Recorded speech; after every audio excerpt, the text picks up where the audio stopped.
What's up, hustlers? This is Andrew Morgans, your host, founder of Marknology, here with today's guest, Tanessa Shears.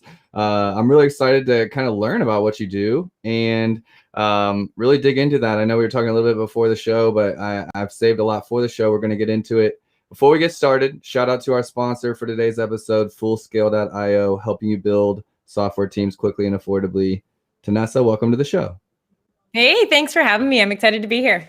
Yeah, I don't always get to talk to people that biohack, so it's going to be fun to kind of learn a little bit about what you do and how you got into it. Let's start there. Okay, so let's back up, start wherever you want, but let's get a little, insight into how you got into fitness and how it's evolved to where it is today. Yeah, so I actually got into fitness completely by accident because I used to be one of those kids who would like show up late to gym class just so I'd miss the timed run at the beginning. Like I hated this is like when I was like 16. I hated the idea of sweating and then being sweaty all day at school. But I used to lifeguard a lot, and we had to teach a lot of swimming classes. And when you're in the water for a long time, it gets really cold. So they offered me this opportunity. They're like, hey, if you want to teach an aquafit class, you don't have to teach somebody swimming lessons. And I was like, sign me up. So at the time I was doing a communications degree in university, and through the process of learning how to become an aqua fitness instructor and getting the certification, I was like, this is so cool. So like in the blink of an eye, I changed my degree to biomedical physiology and really honed in on the study of fitness. And it was so fascinating. And, it did what everyone does. Started working in the big box gym, got my experience there. And then someone said to me, they're like, this would be a great opportunity to start your own business. And I was like, no, that's for people that are older and more experienced and have all these, accreditations and stuff like that. And they're like, no, go for it. So 2014, became a personal trainer and, worked really hard at that, grew my business to 6 figures really quick. Really loved doing what I was doing. But when I started looking at my clients, I was like, I bet I can get them better results. I don't feel like fitness is the whole answer. So that's when I started getting, some certifications and education in nutrition. And I started learning about how hormones affect the body and what food does to our hormones. And as my education grew and everything expanded, I started learning about how sleep affects us and how stress affects us. And then one day I just looked around and all my clients were entrepreneurs at that point. And I was like, oh my gosh, this is who needs this. We're all run into the ground and tired and stressed out, and health gets put on the back burner. So this is kind of how I'm going to bring it all together for these people who need to be able to work at 90% of their performance capacity. So it's not really life coaching or lifestyle coaching or fitness coaching. It's kind of all of the above in how to pull them all in together. Yeah, exactly. Because when you look at all things, you have your health, and that might include sleep and nutrition and movement and all of stuff like that. At the end of the day, we all know what foods for the most part are healthy and what ones are not. We all know we should be working out.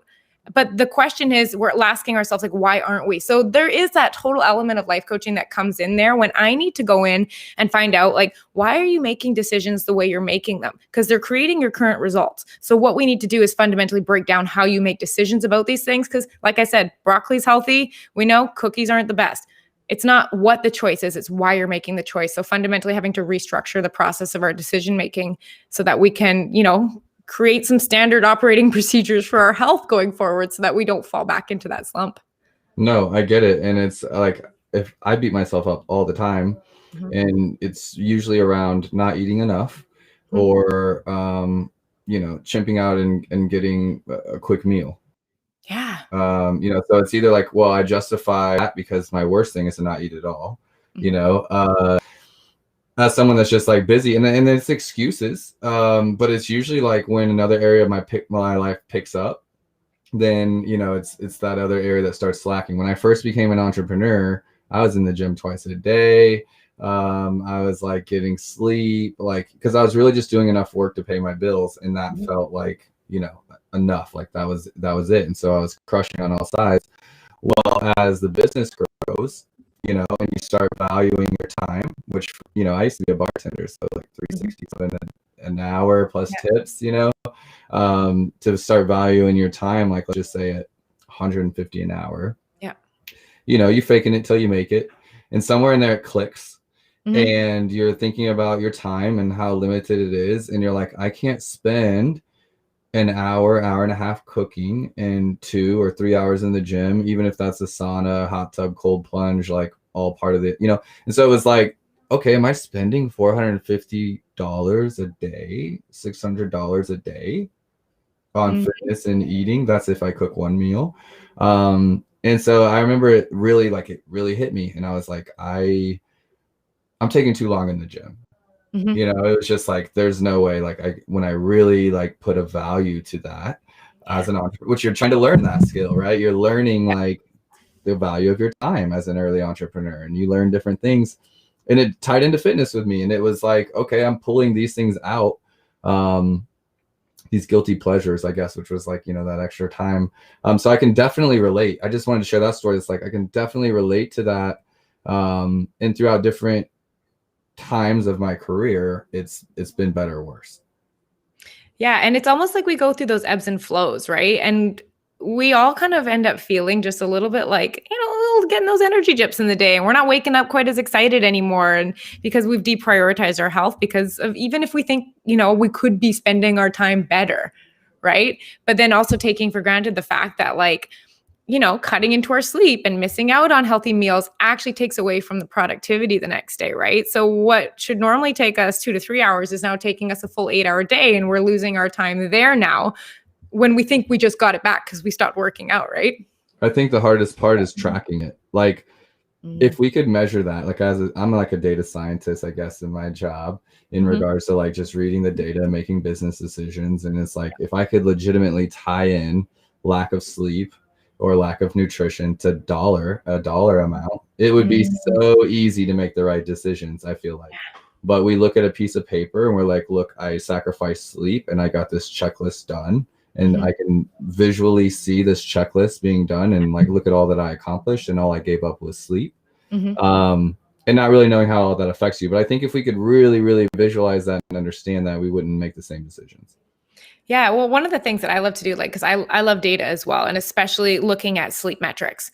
And I love looking at my clients' sleep metrics, and specifically seeing all right, when we're looking at, how much deep sleep and how much REM dream sleep you're getting, when we're looking at that, when those ratios are off and you're not waking up feeling that good, how much time are we losing there? What do we feel like when we're working out? Do we kind of feel like we're going what's the name of that thing I'm trying to remember? How many moments like that are we having? So looking at kind of clearing out that brain fog, which is rampant. Tons of those moments. Yeah.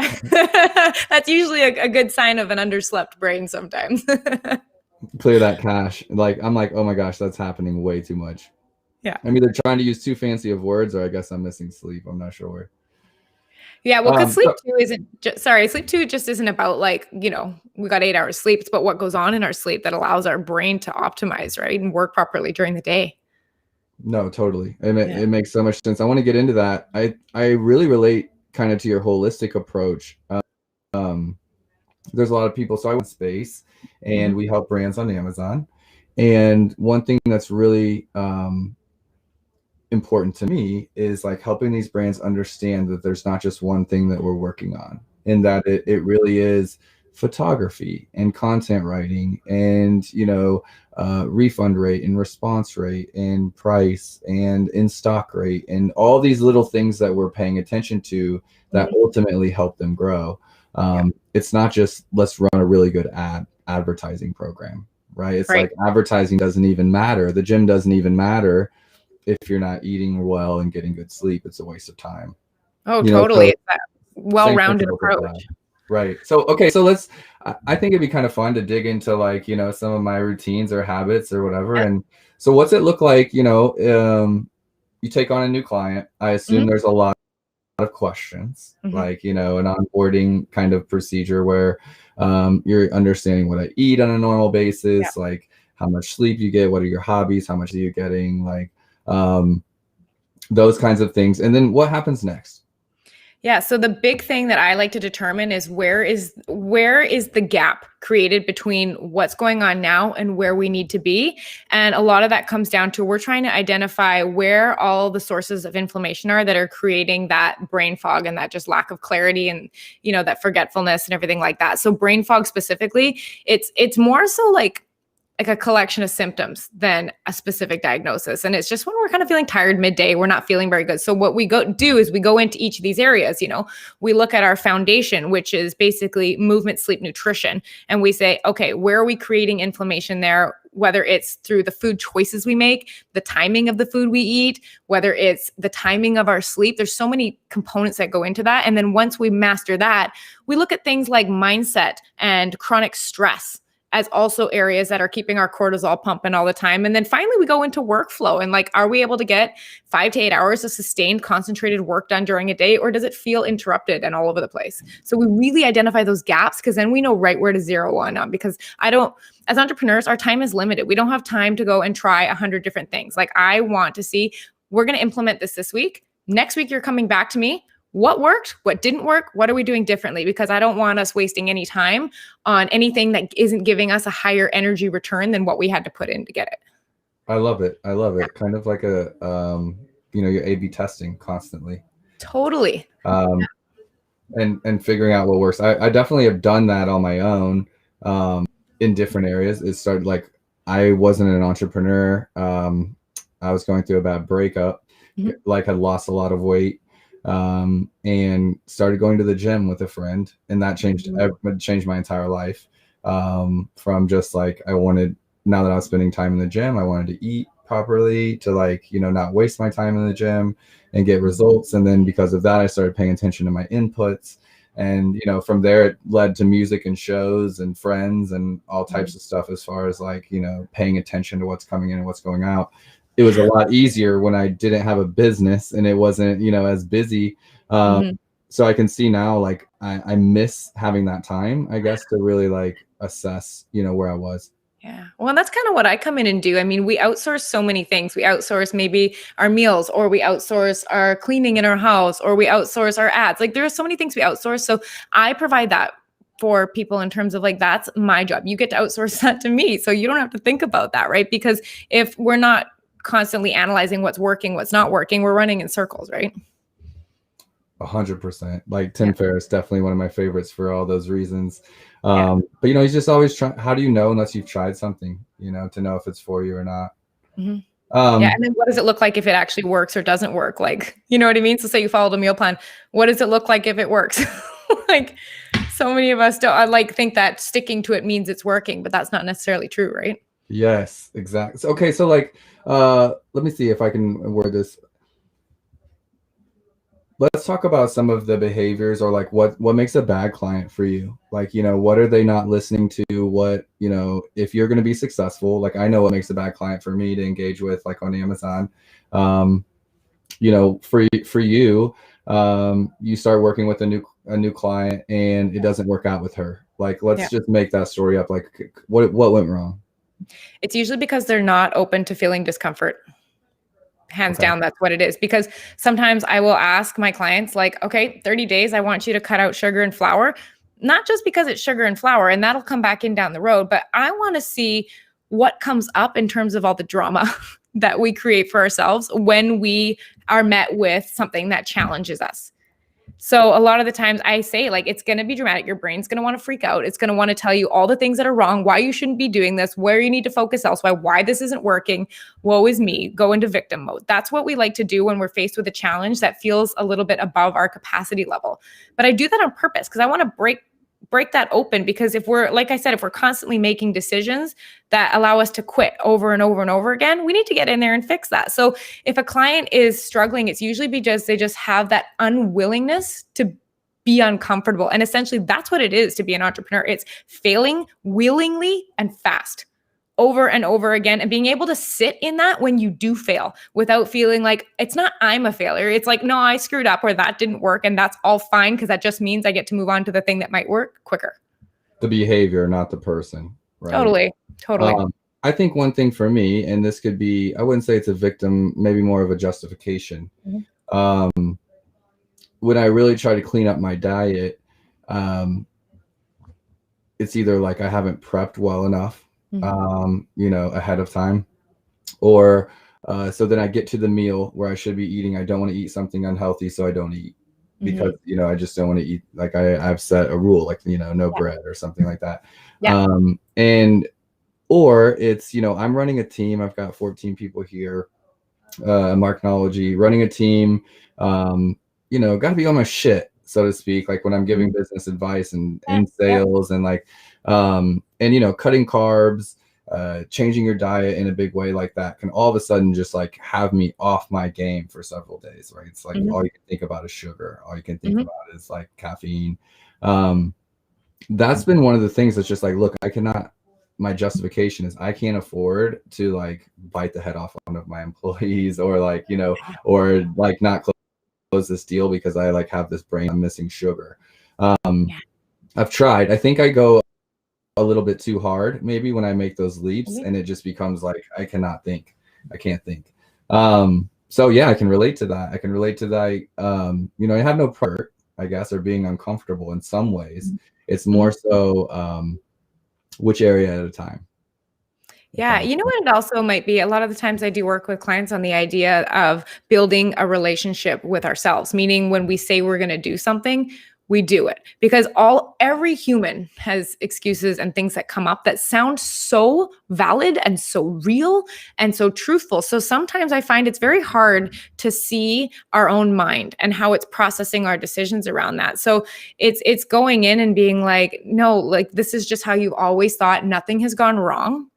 And, these reasons that are coming up are just trying to keep you safe. They're just worried about things, right? But like knowing that our goal is when we say we're going to do something, we always have our back. Like when something goes on the calendar, it's going to get done because that's the kind of person we are. Like that's the kind of person that I want leaving working with me. And they're able to it's not like, I don't know if I can keep doing this. It's just, no, this is who I am now, because I know when I set something, I keep it because that's a skill I've developed, right? Like that's another really good example of a skill that usually people are resistant to developing because of how uncomfortable it can be, right? Yeah, no, it's so true. And like, I relate to that so hard. Like, my social media, for example, is like, it really is a place for me to post for accountability. Right? Like, it's like, look, I've said it and I'm a man of my word, and like, watch it happen. I've put it out there. I'm making a promise to myself, kind of thing. As much as it is a promise to anyone else, it's like a promise to myself, like, hey, let's get this done. I think that can correlate, or like that can transfer to all areas of life. When it's like, are you lying to yourself? Is this like a truth, a lie that you said so many times you think it's the truth? And as someone that regularly goes to therapy, it's very related. It's very similar to, kind of that, like, where's my synergy and what voice is talking to me at what time? And, knowing like the answer you want before they start talking, right? Like, and you're like, no, I'm committed to this. I'm going to stay with this. Yeah, it's anticipating that ahead of time, knowing that that's completely normal, that that's coming up. I think sometimes, like, especially when you're coming up against that for the first time, like our brains like to freak out and be like, what is all this cause for alarm and all this drama, where it's totally normal. So like you said, just like, oh, I'm going to do this. This is going to challenge me. And all of this is going to come up, and I'm just going to bring it along for the ride. It's not, something that's going to stop me. Right. Jump in the bus. Like, let's go. Yeah. Get in the car. We're going. I like it. So how many clients are you working with right now? Like, is it just you, or is there a small team? Like, I really have no idea about this space in general, and like the workload, I guess, of someone helping someone navigate all those things. Yeah, so I'm seeing 5 people in person still, and I've got 10 clients that are online. And so that gives me, an hour a week spent with them one-on-one. And then also I'll be following up and analyzing their numbers in the meantime. So it keeps me very busy, definitely being able to, dive into someone's health and take that on as a project. How long, and you can answer this as vaguely or, in depth as you want, but like, how long do you typically work with someone to kind of get them on track? And is it something they stay with if it's working, or is it something that kind of like you kind of help them get over this hurdle and then, they run on their own? What's typical? Yeah. So I start with 6 months because, I used to do 3 months and people are just getting rolling. And that's when you really start needing the support, because that's what's called like the middles. It's when it's working and our brains want something new and novel. So we start screwing around with stuff and start trying all this, but it's working. Why are we changing it? So a lot of the times I found that we needed support through that. So I extended it out to 6 months, but the majority of my clients have been with me, like most of my online clients have been with me between 2 and 4 years, in-person clients up to 8 years, because at the end of the day, once you've completely optimized, there's always that component of our brain and the drama it's causing and our thoughts about things, and just being able to manage stress in a way that, it doesn't affect our businesses. And I find that it often turns, once we get your body completely optimized, you're performing, then it turns into just coaching in general. Like they come and be like, I can't work through this. What's going on? Leave with a solution. So it usually ends up extending beyond that, but not everyone, but the majority of people. I love that. And, I've seen some of the best entrepreneurs with poor health, and there's somebody like, I'm just watching them, like, you look like you have everything, you're a genius, you're smart, you're like, some of it's monetary, some of it's just intelligence. You're like, you could afford a trainer, a cook, a chef, like, this is like, seems like to be the most important thing because the business can't run without you.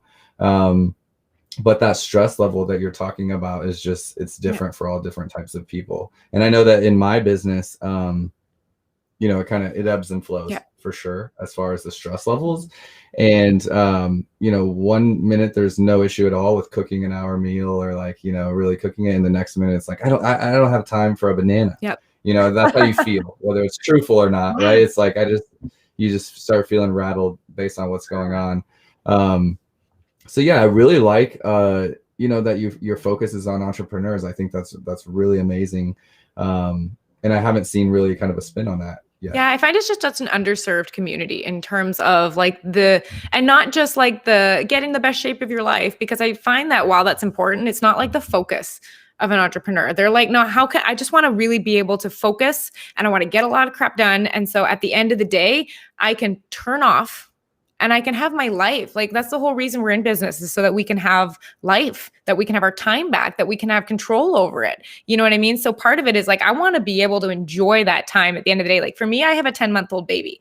So I want to know that when I'm done with my clients at the end of the night and I turn off my computer, that I have the energy and the presence and to be with her and my husband. Like, I don't want to be like, oh my gosh, I need to watch 3 episodes of TV. Not that there's anything wrong with TV, but I don't want that to be a way to escape the life I'm trying to create. Like, I want to be there with my daughter on the floor playing. I don't want to be too tired for that. Like, that's not what I want. And I feel like so many of my clients have that after work life that they're missing out on, because it just either it's all work or they're so beat up that they just collapse onto the TV. Yeah, you either optimize every single minute of your day so that you have an after work kind of life, or you go a little bit slower, but you're working all the time.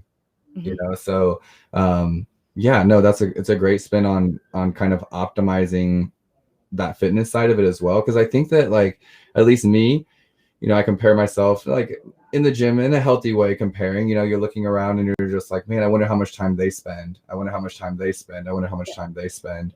And if they were in my shoes, would it be the same? Like those human thoughts that just pop up, and you're like, well, if if this is the only thing I was doing, but how do you do it? Like, how do you take an hour a day and, between fitness, sleep, and eating right, like, getting diet right, really set yourself up to make more money?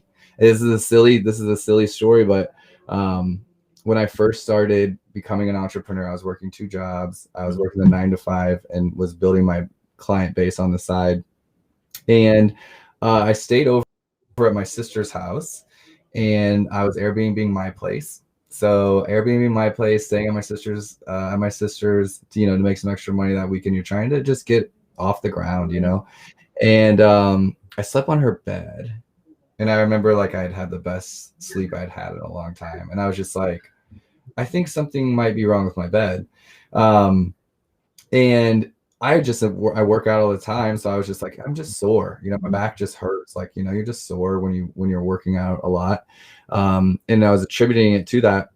Slept over there, had the best sleep ever. I had the best day afterwards, and was just like stuck on getting this new mattress. I was like, I'm like, the first thing I buy myself, like, my car wasn't even worth what this mattress was that I got.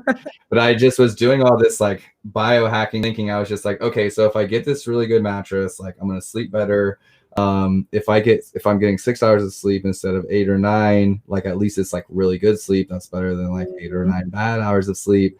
And I was just doing all these justifications to buy this thing.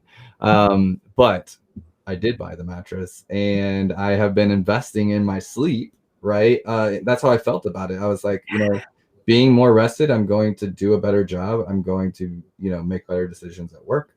So that same type of thinking through a product, but definitely on the same page, and totally believe in, if I get rest, if I eat well, I'm going to be a better me. I'm going to actually build my business better. Totally. Yeah, exactly. And it's looking at that energy in, energy out, the energy to go get that mattress and what you get out of it. And I like the idea too of like, it's once you experience what that good sleep felt like the next day, it's like, is this what I've been missing this whole time? And that's that moment I look for with my clients when they have that like, I could never go back to feeling like that. Like I had a client that I've been working with recently, and she came to me, and she owns a dog walking business. So she's like always on her feet and go and like snack foods. And she had chronic headaches all the time and just bloating, and just attributed that just to, I don't know, life. And she came in, and we started playing around with her food. And I said, give me 1 month and those headaches will be gone. And by the end of the month, they were gone. And she's like, oh my gosh, was I living like that the whole time? And we might not be experiencing it on the level of like daily headaches, but like until you know what it feels to be clear, and like it's almost like you got your own limitless pill, from that movie with Bradley Cooper. It's like, how do you stop after this? But the nice thing is there's no detoxing off a good sleep. It's just a freaking good sleep, right? Yeah, you just don't know what you don't know. You don't know what you don't know. Right. Yeah, that's what I love. I like showing clients what they don't know. Actually, I like just letting them feel it and decide for themselves. I don't need to tell them anything when they wake up, after like 5 good nights of good sleep and their energy's cleared out. Like it's a really good feeling. It's hard to go back from. I remember when I first started cutting dairy, and by no means am I like a perfect physical like specimen of like diet and working out, but like I've learned a few things just on my own. And like I was going through that phase, like when I was first being an entrepreneur and really thinking about all my meals and planning them out and counting calories. And I cut dairy, and I had always just had stomach issues. Like I wasn't lactose intolerant. I never tested like that, so there's no reason to be like, okay, you can't have this. And I would just have cheese and milk, occasionally, and different things like that. And when I cut it out, it was like my stomach issues were gone. And it felt like, it was just, I don't have to feel this way by basically what I'm choosing to eat, like because I like it, but then it causes pain. Like, it was like this light bulb moment that if maybe you didn't grow up in a house where you're really in, or things like that, like, you just wouldn't know them until you've come across, either you sought it out yourself, or you got a coach, or like, you got someone that kind of taught you those things. It was really eye-opening for me. Oh, totally. And I remember specifically when I was reading a book, and it was talking about the concept of how particularly starchy and processed carbohydrates really affect our blood sugar and our insulin and our energy and all that kind of stuff. And I remember I was reading in bed one night and I looked over at my husband. I was like, do you want to cut out sugar and flour as an experiment? This was like 3 years ago. And he's like, what do we eat? And I was like, I don't know what we eat, because I was raised in a family that had like white bread for every lunch. We had pasta for every dinner. We had cereal, like sugary cereal for every breakfast. And I literally was like, if you don't eat sugar and flour, what do you eat? And so many of my clients say that to me. And I'm like, oh, just wait. There's a whole world of food beyond sugar and flour. And it is so good tasting too. And it's like, until we take that out just to see, we don't even recognize all the food that's out there that we're not eating,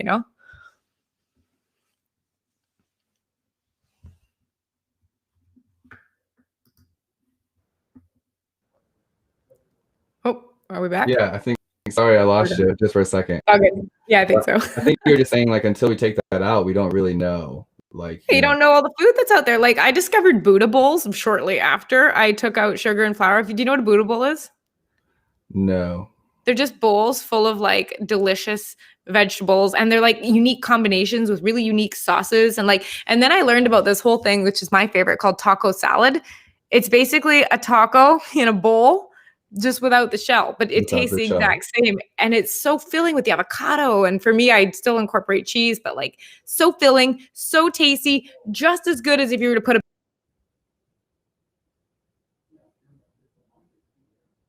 Well, guys, for anyone live, I think that Tanessa just dropped off. We'll see if she comes back. Yeah, I think I've got her.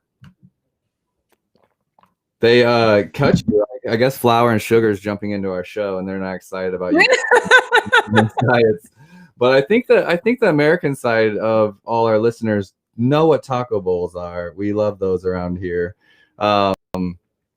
with or without chips. But for me, I always hear the health nuts, if I can call them that, the health nuts, the nutritionists talking about everything that's so delicious, and I'm just like, but you don't understand my palate. Like, that isn't delicious to me. And that's kind of like something that I've been working toward. Like, how do I make it where health can be good for me, even if I don't like all these things? I think if you grow up, more comfort foods, or I grew up around the world where flour and chicken and potatoes and corn and green beans and Mexican food, you can make them in any country around the world. And so mom would make these kinds of things to make us feel comfortable and feel at home. And so those are the foods that taste good to me, obviously. Yeah. And so it's been a relearning of healthy foods. I don't crave them. I don't crave a carrot. I don't crave broccoli, and I think it's just some of it comes down to knowing how to cook, or knowing how to supplement that, or outsource it if you don't. And then finding something that can work for you. I think when I was at my healthiest, it was there's a little bit less creativity. That was personal choice. There's a little bit less creativity. But there was probably 6, 7, 8 meals I was rotating between. Yeah. So you got to find what works. Yeah, well, I love looking into whole beliefs around food and everything like that, just our thought process, what we were raised with. One of the thoughts that I was offered from just, someone that I follow, she said, if it wasn't food's job to entertain you, what would you eat? Like, if it wasn't its job to taste good or to satisfy a craving, if it was literally gas in the car, we're not like, ooh, this gas station is so good and this one is not. It's just gas in the car. It serves its purpose. Right. That's what we kind of want to look at, is how much of it is our conversation in our head around food. We always I want that. That looks so good. That would be a treat. That a lot of is our conditioning around why certain things seem so delicious and other things don't. But at the end of the day, if food's job is not to be entertaining and it's just for nutrition, what would you choose then? Because I like the idea of getting joy. I want my entertainment and my joy from my life. I'll get it other places from food. And it's funny. I get sometimes pushback on that from my clients, but at the same time, my life is so full of things that bring me joy that I get to eat in a way that makes me be able to enjoy the rest of my life. Yeah, I don't know if you've ever do you know who Garyvee is? Yep. Okay. Yeah. So he has this skit, or it's I don't know, it's something that's gone around the web, but he loves blueberries. Okay. And he didn't used to be super healthy, but he's been getting more healthier the last few years. He's got a trainer and nutritionist, and he's trying to get his health in check. And he'll eat, and he's talking about he eats blueberries like it's his job. Yeah. Because they're a healthy treat for him. But he's I'm not here trying to waste an hour eating lunch. This isn't pleasure for me. He's I have fun doing other things. Yes. And that is something I can relate to, is growing up with simple meals like I did. I don't really crave anything really elegant. Don't get me wrong. I like going to a nice restaurant like everybody else, but I don't just crave that dessert, or I don't crave sweets, or I don't crave food, really. It's more I need to get this done to go on to the next thing. So yeah, it is really the mindset piece, and I think that relationship with food that really matters. Oh, totally. And it like we said, it's never about the food you're eating. It's about, a lot of our thinking comes down to it. It's the same way with growing a business. It's not just doing step A, step B, step C. Well, that's part of it. It's being able to stick with it and see it through all the challenging times, right? Yeah. And think of all the money you save, right? I know some people that just spend so much money just going out to restaurants, or doing those things because food is their hobby. Food is their pleasure, right? Yep. And nothing against that. But, nope. When you're really thinking about it, what its purpose is, which is nutrition, I was making a joke, and this is maybe bad timing, but I was a lot of people I know around here that have gotten COVID lose their taste and smell, right? And I was is there a pill I can take where I just lose taste and I'll just eat all this healthy shit all the time. Cause I won't have to worry about it. There's not a relationship with it. I'm like, it sounds kind of like a blessing really to just lose my taste and I'll just eat all this stuff. But until we get there, it's about trying to find things that work for you. And I think that I know like every city, at least in Kansas City, we have plenty of people that, cook to specific diets. And, so there's, for that entrepreneur, there's always a solution. And, in the Amazon space, I've got 9 years of beating my head against the wall, trying to talk to brands and manufacturers about the importance of being on Amazon for their business and like, the future. And this is the marketplace. And like, it's not about if, it's when, and just like, banging my head in that way. So I understand like kind of that cognitive dissonance that people have, around that, but also the importance. So yeah, I'm definitely talking to myself right now, and what to get in check. For me, it's been after the pandemic, like in kind of like not running, but just like changing all of my habits and patterns and like everything that I used to do that was normal. I'm back in the gym. And, for me, that's like, I was trying to do the home stuff and I just like ran out of speed. And so it was really about getting my routines back. Yeah. And the next thing on my plate is definitely diet. I've got the gym routine. I'm going regularly. It's time to get the diet in check. And not because I need to lose weight, but just like, to eat healthy. And you wouldn't put, diesel in an unleaded gas in a car, so. Right. Yeah, totally. It's one of those components too that makes such an effect. And I think that was one of the biggest switches in my business was when I started seeing what a difference food made in addition to just fitness. Because as a personal trainer, you're just taught the workout programs, what makes them lose weight or gain muscle. But it's like I have found in my personal experience that fitness counts for about 5% of your results. And, nutrition and sleep and all the other stuff make up the rest of it, right? Because you can't out exercise a lack of nutrition, poor nutrition, overeating, undereating. You know what I mean? It all has to be in balance because it doesn't just come down to calories. We're also looking at what's going on with your hormones, right? I mean, if you're constantly in a state of high insulin, I don't know if you're very familiar with kind of how all that works, but with the hormone insulin is always high, you're going to be storing fat, right? You're going to be in a constant state of inflammation. So you're going to have brain fog. Like there's a lot of stuff that goes on beyond to just what we do in the gym, right? Which I think is missed a lot of the time. No, that's good. It's like putting a paint job on something that's rotting, it's going to look good for a little bit. Like, you can decorate the outside.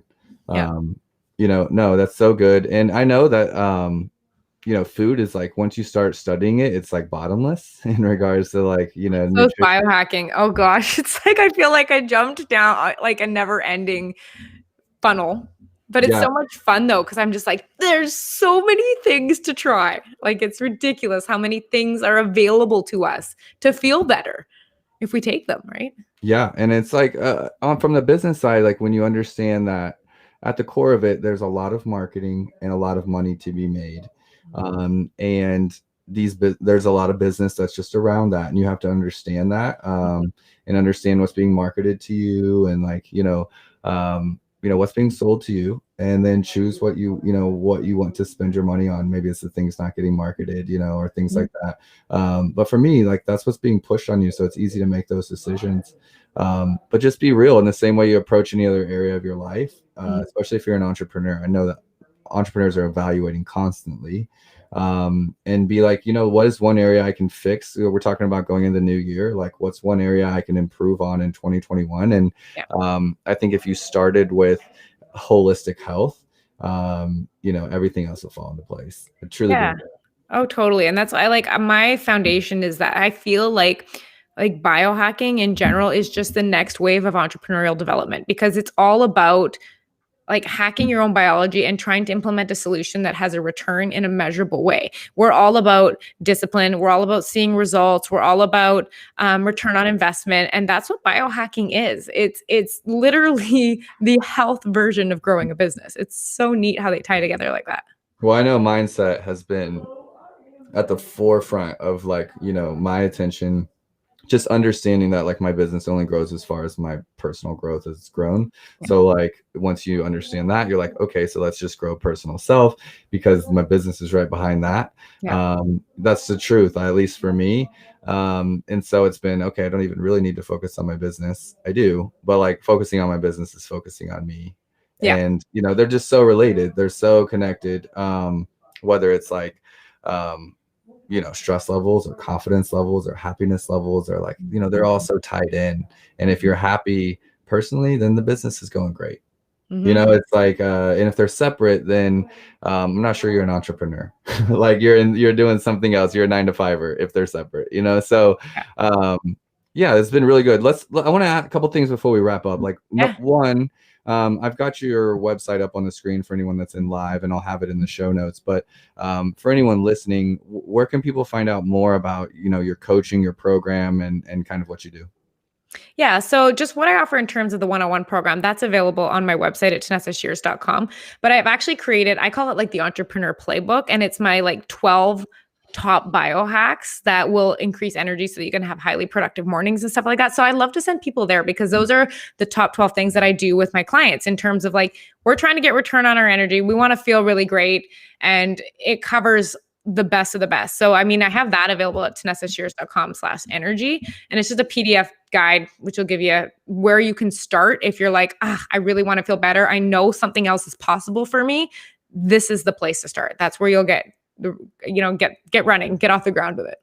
No, and something that just came up. I like telling personal stuff, but Yeah. I have a close friend that has been dealing with like, you know, things in her hormones for several years, and related to insulin Yeah. and sugar levels and things like that. You know, she's gone on a diet that has completely changed her life around. You know, the last 6 to 12 months. So I can 100% attest to that being true. Yeah. And you know, like if I think if most of us knew that it was just like, hey, let me change this one thing and then like I will feel this way, we would all jump in there. So you guys heard it like from her on where to check out the site. I do want to wrap up with one last question. We talked about you know, what would make a client unsuccessful working with you, and besides just saying the flip side of that, you know, which would be to be open to suck, you know, what are some other things that like make an ideal client for you if someone's thinking about getting a little extra help? Yeah. Being coachable. Meaning, if you're signing up with someone, and like I have my own business coach, just knowing that whatever she says is always, we are on the same side. It is always for my benefit. And that if I'm going into that experience or someone is going into a coaching experience, to just be open to their solution because our brains like to fight with it. And we somehow think we know better and I know my business better. And, but if we knew what to do, we'd be doing it already.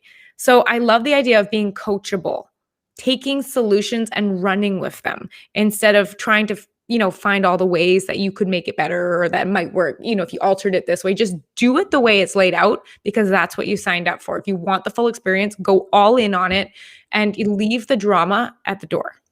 I love it. I could say the same thing for Marknology and any brands working with us. Like, if you were to say, hey, what made some of the, the bad partnerships or like this account or this product not sell? It's going to be that they came in with a closed mind. They didn't want to listen to what we had to say. They weren't, willing to take our advice. They weren't willing to invest here or to put in the time and the suck to get to this level. Yeah. And that's why we weren't successful. And I think that, it applies to everything. But in this world where information and knowledge is at our fingertips for the first time, maybe in human history, where, you can have a coach in Vancouver that's, getting on the phone with you and caring about your sleep patterns and, your diet. And that's a first. And so coaching, I think, we're just self-educating or like getting that help. I just had a coach in captivating copywriting with John Romanillo. That was an area where I was, I had to go in there. They were reading my writing. They were reading my emails, my website. They were ripping me a new one, so to speak, and it's hard sometimes to just be like, okay, like, good try, but like try again. That sucked. But it makes all the difference. Once you get past that, I think, the results are on the other side. Oh, absolutely. Couldn't have said it better. Good. Awesome. Tanessa, thank you so much for being on the show. Thanks again to our sponsor, Fullscale.io, for today's episode. Fullscale, helping you build software teams quickly and affordably. If you're looking to take a program online, you're needing that tech help that you don't have, Fullscale is a great spot to start. Tanessa, thanks for sharing your knowledge. I'm definitely going to be checking out that 12, the 12 areas to start and kind of just soaking on that. And I really appreciate you being on the show. Yeah, thanks for having me.